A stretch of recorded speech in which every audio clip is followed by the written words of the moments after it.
Those who stand in the dark.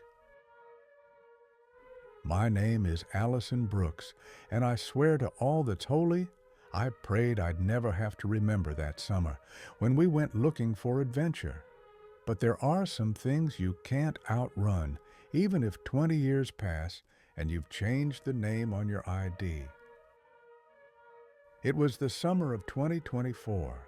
I was 19, a university student in Boston, and that July I went hiking with some friends. A 5-day trail through the Appalachians, along an old path near a beautiful lake with turquoise water. "Just mountains," said John, our unofficial leader, a friend since childhood. He was 26, had served in the military, was incredibly brave, and probably the only person I'd ever trust with my life.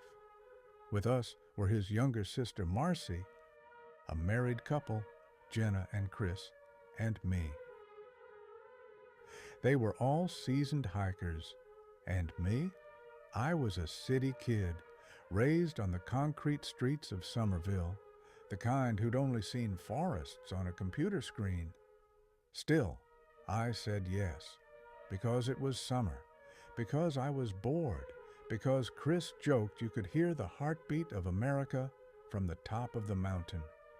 We took a night bus, then transferred to a train headed to a little station called Pine Hollow. There, right past the abandoned platform, the mountains began.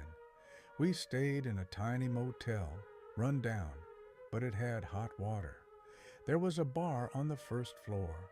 We toasted the start of our hike with cheap beer and chili. On the wall of the bar hung a faded poster warning, "3 hikers missing.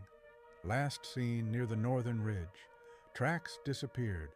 Caution, unstable wildlife, possible rockfalls." I pointed it out to John. He just shrugged.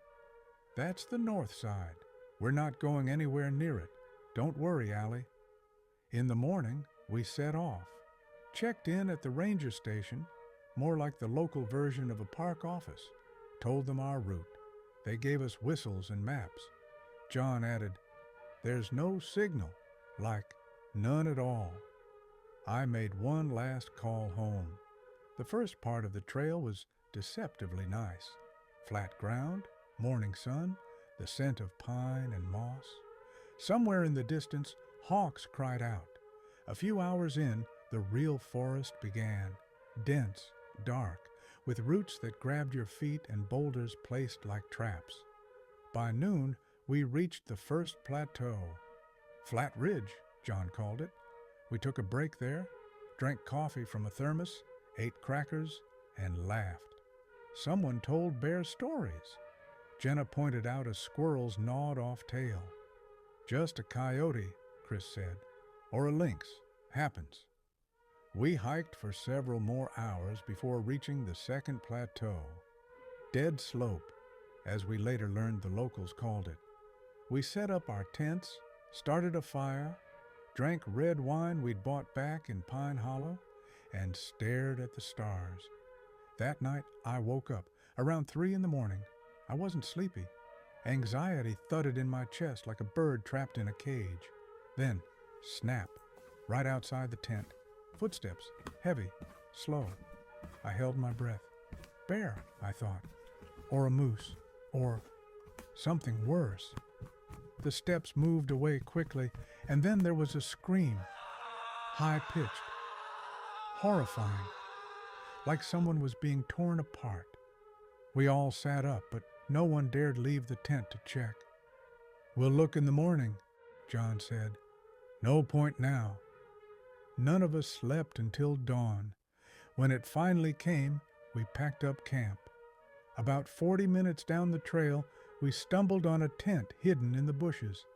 Everything around it was scattered. Inside, blood.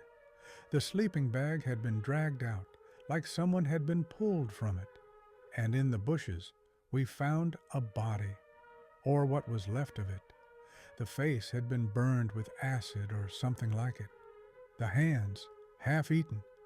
John said it didn't look like an animal attack.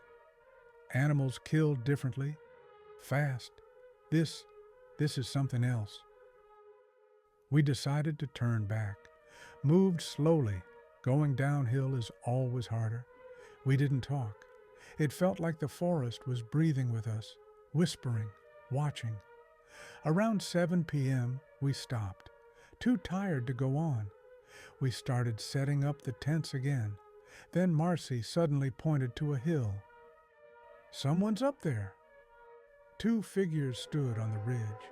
In the fog and dusk, they looked human, but they weren't.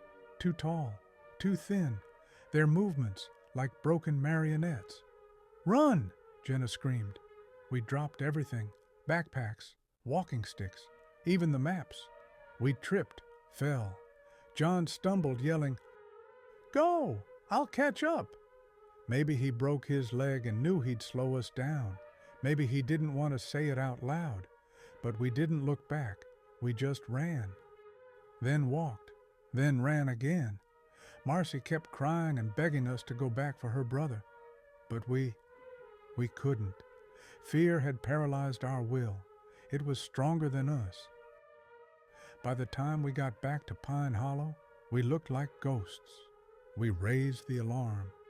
But when the Rangers arrived, all they found of John were scraps of fabric and another body nearby, never identified. We gave statements for 2 days.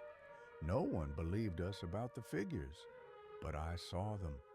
And on our last night, standing on the motel balcony, I saw them again. 3 figures in the field, under the moon, watching me.